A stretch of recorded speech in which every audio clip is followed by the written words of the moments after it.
আলহামদুলিল্লাহি রাব্বিল আলামিন ওয়াসসালাতু ওয়াসসালামু আলা সাইয়্যিদিল মুরসালিন ওয়া আলা আলিহি ওয়া আসহাবিহি আজমাইন আম্মা বা'দ। বর্তমান যুগে বড় দুঃখজনক একটা বিষয় আম হিসাবে লক্ষ্য করা যায় যে কিছু সাধারণ মানুষ যারা না উলুমে হদিস নিয়ে পড়াশোনা করছেন, না উসুলে হদিস সম্বন্ধে কিছু জানেন, আর না ফিকা আর উসুলে ফিকা সম্বন্ধে তার কাছে কোনো পারদর্শিতা আছে, তারা নিজে নিজে হাদিস দেখিয়া হাদিসের ব্যাপারে সিদ্ধান্ত দেওয়া, হাদিসের বিশ্লেষণ করা আর হাদিস দেখিয়া মাসলা মাসাইল বয়ান করা পর্যন্ত আরম্ভ করে দেন। সেও তখন অকথা যে এই হাদিসিকটা এত হলো সহি, গতিকে একটার উপরে আমল করতে লাগবো। আবার সেও কইন যে এই হাদিসিকটা দুর্বল আর জয়ীফ, গতিকে এই হাদিসিকটা গ্রহণযোগ্য নয়। অথচ এই বিষয় একটা এত সহজ নয়।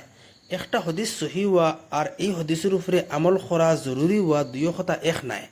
অনেক সময় একটা হদিস সনদের দিক থেকে সহি হইলেও বিভিন্ন কারণে এই হদিসিকটার উপরে আমল করা হয় না। কোনো সময় এই হাদিসিকটা পরবর্তী বিধানের কারণে মনসুখ হয়ে যায়, কোনো সময় এই হদিসিকটার বিপরীত আরও শক্তিশালী দলিল থাকে, কোনো সময় এই হদিসিকটারে বিশেষ পরিস্থিতির উপরে মহমুল করা হয়, আবার কোনো সময় অন্যান্য হাদিস আর শরঈ দলিলগুলারে সামনে রাখিয়া এই হদিসের ব্যাখ্যা করা হয়। সুতরাং শুধু সহি শব্দ দেখিয়া আমল বা ফতোয়া দেওয়া সঠিক পদ্ধতি নাই। আর ও কারণেও মুহাদ্দিসিন ফুকাহার মুজতাহিদিন ওখলে একটা হদিসের উপরে হুকুম লাগানোর আগে তারা অনেক বিষয়ের সামনে রাখিয়া বিবেচনা করেন। তারা দেখুন অকথা যে এই হাদিসিকটা মনসুখ কিনা, তারা দেখুন অকথা যে এই হদিসের উপরে সাহাবায়ে কেরামখলর আমল আসলো কিনা, তারা দেখুন অকথা যে এই হদিসের বিপরীত আরও শক্তিশালী কোনো দলিল আছে কিনা, তারা দেখুন অকথা যে এই হদিসের অর্থ কিতা, মতলব কিতা, মফহুম কিতা, মানা কিতা, আর এই হদিসের প্রয়োগ ক্ষেত্র কোথায়, আর উম্মতর আইম্মায়ে কেরামখলে এই হদিসের ব্যাপারে কিতা ব্যাখ্যা দিছেন। কিন্তু আশ্চর্যের বিষয় হচ্ছে ওটা যে বিষয়ে এক জমানার মধ্যে বড় বড় মুহাদ্দিসিন বড় বড় ফুকাহা হলে দীর্ঘ গবেষণা করছেন, ও বিষয়ে আজ কিছু সাধারণ মানুষ কয়েকটা বাংলা অথবা ইংরেজি অনুবাদ পড়িয়া অথবা ইন্টারনেটের মধ্যে কিছু লেখা দেখিয়া নিজরে সিদ্ধান্ত দেওয়ার যোগ্য মনে করেন। তারা নিজেরাই হাদিসরে সহি অথবা দুর্বল হন, নিজেরাই একটার অর্থ নির্ধারণ করেন, নিজেরাই একটার উপরে আমল করার পদ্ধতি ঠিক করিয়া আবার অন্যদেরও একটার উপরে আমল করার আর একটারে অনুসরণ করার লাগিয়া দাওয়াত দিন, আহ্বান করেন, যে একটা বড় ভয়ঙ্কর বস্তু। আল্লাহ রব্বুল আলামিন কোরআন কারীমের মধ্যে ফরমাইন, ফাসআলু আহলায যিকরি ইন কুনতুম লা তা'লামুন। যদি তুমি তেন জানো না, যদি তোমাতান কাছে ইলম থাকে না, যদি তোমাতান কাছে শিক্ষা আর জ্ঞান থাকে না, তো যারা জানেন, যারার কাছে ইলম আছে, যারার কাছে শিক্ষা আর জ্ঞান আছে, তারার কাছ থেকে তুমি তেন ইলম হাসিল করো, তারার কাছ থেকে তুমি তেন জ্ঞান আর শিক্ষা অর্জন করো। এই আয়াত দ্বারা স্পষ্টভাবে বোঝা যায় ও কথা যে বিষয়ের জ্ঞান মানুষের কাছে নাই, ও বিষয়ের জ্ঞান যারার কাছে আছে তারার কাছে ফিরিয়া দিতে লাগবো, আর তারার কাছ থেকে ইলম হাসিল করা লাগবো, আর তার কাছ থেকে জ্ঞান আর শিক্ষা অর্জন করতে লাগবো। হুজুরে পাক সাল্লাল্লাহু আলাইহি ওয়াসাল্লাম ফরমাইন, মান ক্বালা ফিল কুরআনি বিগাইরি ইলমিন ফালইয়াতাবাওয়া মাকআদাহু মিনান নার।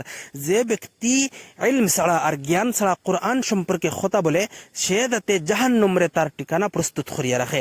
এছাড়া হুজুরে পাক সাল্লাল্লাহু আলাইহি ওয়াসাল্লাম আরো ফরমাইন, عن علي رضي الله تعالى عنه عن النبي صلى الله عليه وسلم قال من حدث عني حديثا وهو يرى أنه كذب فهو أحد الكاذبين. حضر পাক صلى الله عليه وسلم আরো ফরমাইন, عن المغيرة رضي الله تعالى عنه قال سمعت النبي صلى الله عليه وسلم يقول إن كذبا علي ليس ككذب على أحد من كذب علي متعمدا فليتبوأ مقعده من النار. অর্থাৎ হুজুর পাক সাল্লাল্লাহু আলাইহি ওয়াসাল্লাম ফরমাইন, নিশ্চয় আমার নামে মিথ্যা বলা অন্য কারো নামে মিথ্যা বলার মতো নয়। সুতরাং যে ব্যক্তি ইচ্ছাকৃতভাবে আমার নামে মিথ্যা আরোপ করে, সে যাতে জাহান্নামে তার ঠিকানা আর আসন প্রস্তুত করিয়া রাখে। এই সতর্কবাণীগুলোর অর্থ হইছে আর মতলব হইছে ওটা যে দিনের বিষয়ে না জানিয়া কথাবার্তা করা অত্যন্ত ভয়ঙ্কর একটা অপরাধ। অতএব সাধারণ মুসলমান হলের কর্তব্য হইছে কোরআন আর হাদিসের তো সম্মান করা, কিন্তু নিজে নিজে তার চূড়ান্ত ব্যাখ্যাকারী সাজিয়া না বসা। দিনের শুকনো বিষয়গুলোর মধ্যে নির্ভরযোগ্য উলামা, নির্ভরযোগ্য মুহাদ্দিসিন আর ফুকাহা হলের শরণাপন্ন হওয়া। কারণ শরীয়তের সঠিক বুঝ আর প্রয়োগের লাগিয়া শুধু একটা হাদিস পড়া যথেষ্ট নয়, বরং একটা ইষ্টার লাগিয়া গভীর জ্ঞান গবেষণা অভিজ্ঞতা আর উম্মতর ইলমি ঐতিহ্যের সাথে সংযুক্ত থাকা বহুত জরুরি। আল্লাহ তাআলা আমরারে সঠিক বুঝ দান করুকা আর আলিমখলর মর্যাদা বুঝার তৌফিক দান করুকা আর না জানিয়া দিনের ব্যাপারে কথাবার্তা খরাত থেকে হেফাজত করুকা। আমিন। ওয়াসসালামু আলাইকুম ওয়া রাহমাতুল্লাহি ওয়া বারাকাতুহু।